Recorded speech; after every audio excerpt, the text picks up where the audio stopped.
Hey everyone, this is Jules. I have a project share. This actually is a project that I made almost 2 weeks ago.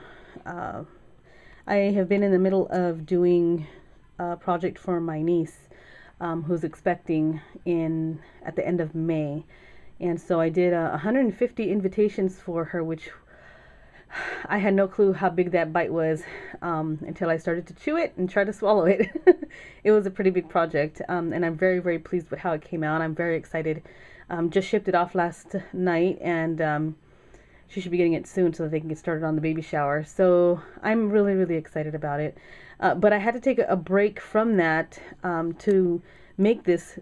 So I had on my last video when I was sharing the tags that I made, that was a Wild Orchid Crafts design team project, and mentioned that I was going to try and get my March design team challenge project out earlier in the month. But because I had that job with the invitations to do, I had this done, but I couldn't do the challenge with you guys until until later on. So I think I'm going to wait until April because we're already at the middle of March, and I don't think that it would be enough time to give you guys to participate. So what I would like to do is I'm just going to share this particular project, and then in April I'm going to try to do the challenge and start it then with some prizes for you guys. Now mainly it'll be prizes for those that participate to win some free stuff from Wild Orchid Crafts. Not just flowers, but they will be a combination of other items that Wild Orchid Crafts carries in their store. So I'll share more details, I guess, then. It'll probably be easier, but I just wanted to let you guys know why I couldn't do this earlier in the month, and that we'll start in April for the challenge, and then have you guys participate with me and being able to win some Wild Orchid Crafts items. That will be some from my stash, some of my favorites, and some new things that come in. I'll try and order 2 of so that I can have it for that, so you guys can participate. And I would love to have, I don't care how many of you guys, whether it be 1, 2 people, or if it be 5, 10 people, I don't care. I want to have you guys participate and show me what you can do with the design team challenge of that month. So for the month of March, design team challenge was to create something in pastels. And so I did that with this project is an altered frame, and I've not altered a frame before ever. And I have quite a few of these from Michael's. These were some that I got that were $1, and they're made out of wood. And so the pastel colors that I decided to go with, of course, are anything that seems like it's Easter themed. Or Easter colored. So pastels are all of your lighter colors, like yellows and light yellows and pinks and light blues and mints and things like that. So I decided to go with the newest release from Prima, which is the Divine collection that Jody Lee designed. From Wild Orchid Crafts, I used their flowers. I used their new wood embellishments, which this little bird is. I used seam binding. Their lace, which is one of the cotton ones. It looks like a crochet lace right here. And their new fabric flowers, the little daisies. These are so cute. I really like these. And that is, oh, and some twine, the yellow twine that's back here. There's a video tutorial coming up here in a little bit, you guys. And remember that there's detailed pictures over on my blog. And I will be getting back to you guys for April to do the challenge with me, and we'll go on from there, and I'll give you all the details in that video. So stay tuned for the new design team challenge that I'm going to challenge you guys to do. All right, you guys, thanks so much for watching, and we'll talk to you later. Jules signing out of the Jewel Box for Wild Orchid Crafts. Bye, everyone. So this is the naked frame that's from Michael's, and that's the little insert that comes with it. So I'm going to set it aside because I am going to use it and recycle it. So I'm just going to flip through the book here and see what papers I want to use for the frame. And I'm just going to cover the frame with the paper itself. So I'm just flipping through kind of to show you too what's up in there. And you can see the different designs and colors. Totally pastel, all up in this paper. Beautiful images too. So here's the one that I am going to put on the frame itself. So I'm just going to go ahead with a one of my pencils and trace the outside, and then I'll do the inside in a segundo. I like to use the mechanical pencils because the tip is super fine, um, very, very thin. You can get real close to the edges of whatever it is that you're outlining. So I tend to use my mechanical pencil pretty much for everything when I'm doing something like this.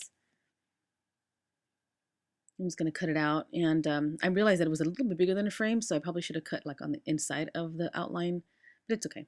So here are my new Prima tools. Oh my god, I love how it feels in your hand, the handle of everything. I love it. I wish the little mat was a little bit bigger, but it worked just fine for small little things like this. So I'm just going to cut that out and work on the paper. Very simple to cut this thing out, and we have a self-healing mat. It's a lot better. So what I did first is paint the frame in an antique white, which is a warmer white, but then I changed my mind and went ahead with all white gesso, just because I wanted the stark white of it, and I didn't want it toned down at all. So this is from Crafter's Workshop. It is, I think it's a poem or script type of a mask. So I'm using my Martha Stewart textured white effect for just one part of the sentence that I'm going to put up at the top here. And I'm sorry, I'm a little out of frame and I didn't realize it. So, but I'll show you in a little bit what it looks like after I'm done. So I did come together in beauty at the top, and then here at this little corner, I'm just going to use the word beauty just for the bottom. I just wanted a little bit of texture in there. I wanted something soft too. So this is in real time. I'm just going to pull this up to the camera so you guys can see the texture. It's a little chunky, has some little sandy, kind of a sand texture to it, but it's makes it look nice and whimsical and soft and stuff. So you want to make sure that you immediately rinse off your masks because if that stuff sticks, it's kind of hard to get out, and it's a delicate piece, the mask itself. So I also grabbed some of that same white textured effect, and I did wet it down a little bit, but I stuck it and smudged it all over the edges to give a beautiful texture. I really loved it, and it has the same kind of consistency sort of as Snow Tex does. It can be a little bit expensive, and I got mine at Michael's, so you may want to use your coupon if you go to Michael's to look for it. And I ended up using gesso, and this kind of helps with sealing it down onto the frame, also blending it in using my little spongy tool here to kind of give it a more cohesiveness all the way around the edges of the frame. And that's the white that I want. And I did do the entire frame in white, although I covered the front with paper. I just think it kind of helps with priming your surface. So here I'm just going to use my Studio Matte Medium, and I'm going to do just the two edges, this bottom and this right side, and I'm going to stick it down, and then I'm going to flip it over to do the other side. The texture words down there are still a little bit wet, so I wanted to make sure that I was going to be careful with it and not smudge it. So, and I don't know, I mean, I probably should have put the paper down first and then maybe used a brayer to press it all in, but it still worked fine. I didn't see any bubbles or anything on the frame, which was great. So I'm just using the gesso to add some more texture all the way around the edges, and I'm going to use the very edge of the sponge to create little streaks throughout the frame. And then I kind of use my finger to rub it. I'll show you like right here in just a second.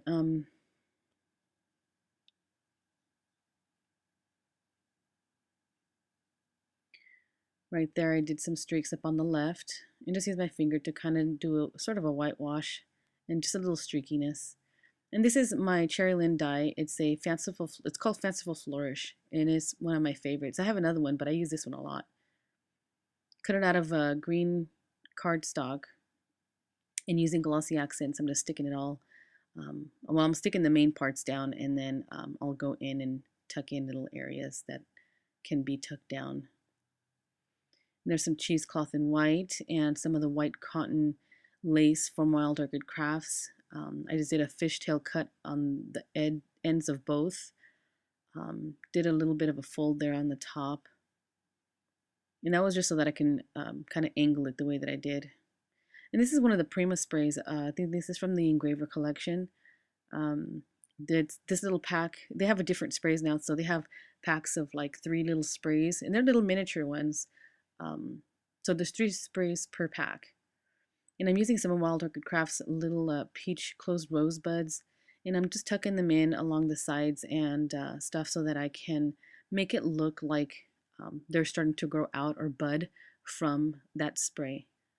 And kind of adding that color because it's beige and a light brown, like a mocha brown, which is in the paper itself, but I wanted to add some peaches because I wanted to pull in that color from the paper as well. Here's my two-tone gardenia, putting together 2 different colors of the large gardenia and just layering it and placing some other matching flowers up along that corner there. Those fabric daisies are so cool. I really enjoyed playing with those. Love the look. And I love the daisies, the chrysanthemum daisies that they have. Well, they're not chrysanthemum daisies, but they're called chrysanthemums, but they look like daisies that they have. They're flat paper flowers. This one is a smaller version of a daisy, so it just helps for smaller projects. So I'm just going to whitewash with my snow cap paint on some of the pieces. And I didn't show it, but I did cut some the chicken wire designs there, where it says you. I did cut 3 of those sections out for to spell that word you, and up at the top I did love. So I kind of used the chicken wire, cut it out, and I use it as sort of a banner, or where I can, stamp my sentiment. And that is a Stampendous alphabet stamp set that I've had forever. And I hadn't used it yet, but the font was just beautiful, and I wanted to use it for this project. So